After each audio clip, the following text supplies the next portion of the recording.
Le reportage qui va suivre va nous emmener sur les bancs de l'école. Une école privée qui permet de décrocher sa licence de pilote professionnel. Un parcours long et onéreux, mais vous allez le voir, la passion n'a pas de prix. Entre simulateurs et cours de météo, des matières pointues et très techniques, voyez ce reportage de Muriel de Carpentry et de Jean-Noël Lemar. On prend tout de suite la direction de Gosselies, près de Charleroi.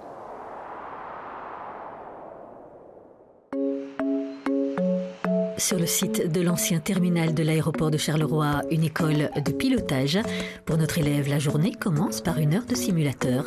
L'instructeur lui a réservé du mauvais temps.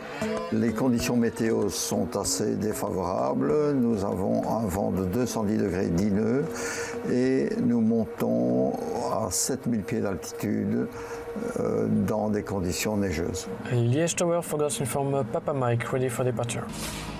Arnaud est déjà titulaire d'une licence de pilote privé, une étape essentielle avant d'entamer une formation de pilote professionnel, une formation qui prévoit 40 heures de simulateur. Grâce au simulateur, vous pouvez simuler du brouillard le matin, de la pluie à midi, la nuit qui tombe et les orages. Ici, on forme entre 20 et 50 pilotes par an. Une formation complète se décompose en 8 modules. Et la durée de l'ensemble des modules varie d'un candidat à l'autre. Certains peuvent les réaliser en moins de 2 ans et d'autres peuvent étaler ça sur plusieurs années, 3 ou 4 ans. Bonjour messieurs. Vous êtes prêts pour le cours de thermodynamique? Jean-Marie Charneux est retraité du Météo Wing. C'est lui qui dispense les cours de météorologie aux aspirants pilotes professionnels. Les pilotes que l'on forme, eh bien, le grand point, ils doivent être concis. Dans le sens qu'ils doivent... S'ils ont un problème, s'ils n'ont jamais un problème, ils doivent le résoudre très vite. On a vu en thermodynamique la fois passée, on a vu quoi? La première partie, c'était l'humidité. Vous vous rappelez l'humidité? Quels sont les 3 états de la vapeur d'eau? C'est la répétition, et pour finir, ils posent des questions, c'est normal. Et quand ils ont bien compris le système, tout est parti. On a gagné. Any question? Les cours météo, nécessaires certes, un mal je dirais pas. Enfin, en tout cas, moi je trouve ça passionnant. Et c'est indispensable. Du coup, c'est important de savoir dans quoi on s'engage une fois qu'on décolle. Pour devenir pilote professionnel, il faudra consommer 60 heures de météo, une matière complexe que Jean-Marie tente constamment de simplifier dans un style bien à lui. L'élément météo le plus important, c'est la température. Alors je dis, si vous prenez la main gauche, par exemple, c'est froid, et vous allez avoir tous les phénomènes que vous avez vus d'instabilité, etc. Et la main droite, c'est chaud, c'est léger, c'est sable, et il y aura des précipitations, ce sera du mauvais temps. Tout simplement. Et là-dessus, on n'a qu'à broder. En général, entre les deux mains, eh ben, il y a un cerveau, il nous qu'à se débrouiller avec. Ce sont les pièges dans les questions. Regardez bien. Il a cause less than 1.8, moins que 1.8. Le bon Dieu, s'il avait voulu qu'on vole, il nous aurait mis des ailes. Donc, il y a des appareils qui ont été conçus par l'homme. La météorologie est très importante et vous devez connaître toutes les caractéristiques de la météorologie pour pouvoir justement adopter le temps. Dans la pièce d'à côté, la séance de simulateur continue. Arnaud est dans les nuages. Il doit naviguer aux instruments. Les points forts du simulateur, c'est que d'abord, on élimine le risque d'une mauvaise manœuvre. Le deuxième point fort, c'est qu'on peut le répéter à satiété, jusqu'au moment où le candidat possède la technique voulue et on passe à l'exercice suivant. Arnaud est en phase d'atterrissage. Derrière les turbulences, chaque élève pilote nourrit ses rêves. En gros, j'ai toujours rêvé de faire ça. Maintenant, la vie n'a pas toujours été de mon côté pour commencer ça tout de suite. Donc j'ai eu une petite expérience dans la construction. Et maintenant, une trentaine d'années, je me dis pourquoi ne pas essayer maintenant. C'est maintenant ou jamais en tout cas, donc je me donne l'opportunité de le faire en tout cas. Des rêves qui, demain, se rapprocheront un peu plus de la réalité. Hier, dans quel temps, dans notre reportage, nous évoquions l'apprentissage théorique du métier de pilote professionnel. Le second épisode qu'on vous propose aujourd'hui concerne les exercices pratiques et les heures de vol indispensables dans les différents modules de formation. Notre aspirant pilote va monter en piste avec son instructeur.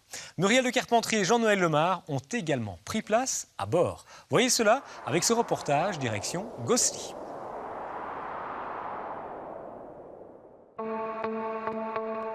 Arnaud et Serge vont monter à bord d'un Diamond 42, un des appareils de la flotte de l'école de pilotage. On est ici dans une formation dite IFR. Donc il y a deux grosses catégories de vol. Il y a le vol à vue ou le vol aux instruments. Vol à vue, c'est avec la carte traditionnelle et on vole en voyant les repérages, en voyant le sol, les autoroutes, les routes. Mais si on rentre dans les nuages, on ne voit plus rien du tout. Donc il faut pouvoir se retrouver rien qu'en utilisant les radiobalises et les instruments de vol de l'avion. Arnaud et son instructeur doivent réaliser toute une série de checks avant le décollage. Le vol doit d'abord se vivre mentalement. Notre élève est au milieu de sa formation IFR. J'envisage de faire un petit bonhomme de chemin dans l'aviation, au niveau des opérations, au niveau de l'aviation d'affaires, ou alors en tant qu'instructeur. Pour obtenir cette licence, 15 heures de cours pratiques sont prévues. Notre élève met les gaz. Quelques pas de plus dans le ciel qui seront rajoutés au compteur. Il y a 3 licences, des licences de pilote privé, qui est un peu le permis de conduire de monsieur tout le monde, qu'on peut obtenir même dans un aéroclub. Puis il y a les licences de pilote professionnel, ce qu'on obtient dans nos écoles à nous, qui permettent d'être alors copilote dans les compagnies et d'être engagé. Mais la première marche d'escalier, c'est rentrer dans la compagnie, c'est sortir avec la licence de pilote professionnel, et ça c'est chez nous. Et grosso modo, il leur faut à peu près 250 heures. Vraiment, ça c'est le minimum pour pouvoir enfin passer l'examen qui leur donnera ce sésame pour entrer en compagnie. Un chemin long et onéreux. Oui, devenir pilote, c'est un coût. Il faut compter un budget de minimum 50 à 55 000 euros. Malheureusement, il n'y a pas de subside pour ce genre de formation. Effectivement, il y a la pression financière qui est derrière et c'est pour ça qu'il faut se donner les moyens et s'investir à fond pour réussir le plus vite possible, parce qu'on n'aura pas 10 chances, effectivement. Des passions qui n'ont pas de prix, voler continue de faire rêver. Nous avons des élèves qui commencent très jeunes, à partir de 15 ans déjà on peut commencer à voler en avion. On peut avoir sa première licence de pilote d'avion à 17 ans, avant même de pouvoir conduire une voiture. On peut emmener des passagers dans un petit avion. Et on a des élèves également qui ont 60, 65 ans et qui s'offrent le loisir et le plaisir d'avoir une licence de pilote pour profiter un peu de notre espace aérien et de notre région qui est magnifique. Pendant ce temps-là, Arnaud et son instructeur ne voient plus grand-chose. Essaie de bien rester sur le zéro. Et donc du coup, tu as un léger taux de descente qui va te permettre de redescendre. Le problème qu'on a quand on rentre dans les nuages, c'est qu'on perd la vision, on perd la visibilité des repères extérieurs. Et donc il faut revenir vers les seuls paramètres qui nous restent, qui sont les instruments. Or, les sensations du corps sont autres. Et ce fait de devoir apprendre à contrecarrer ses propres sentiments, c'est quelque chose de dur et ça doit s'apprendre. Avec l'hiver qui arrive, l'école va adapter les horaires de cours pratiques. On va profiter par contre de la saison d'hiver pour faire principalement toutes les formations justement qui doivent se dérouler de nuit. Chaque pilote doit réaliser dans le cadre de son cursus une partie de la formation en vol de nuit. Et donc l'hiver, maintenant, à partir de fin octobre, devient la saison propice pour le vol de nuit. Là, je vais être à nouveau un petit peu trop à gauche. Le vent diminue quand tu descends. On voit qu'il a déjà bien la machine en main et qu'il connaît les bases. Ses corrections étaient dans le bon sens. Il y a juste que parfois un petit peu lente et souvent un peu trop marquée. Il voit la situation, il doit simplement affiner un peu son vol de manière à ce que ce soit beaucoup plus doux, plus smooth, que ce soit beaucoup plus confortable pour lui, pour la machine. Axepis, pas plus vitesse. Voilà, gentiment tu diminues la puissance. Pied droit, maintenant, pied droit. Voilà. Pour ceux qui arrivent au terme de leur formation, 90% des élèves décrochent leur licence de pilote. Voilà, maintenant on rentre dedans, tu peux commencer à pousser sur les freins. Chut, mesdames, messieurs, nous sommes de retour.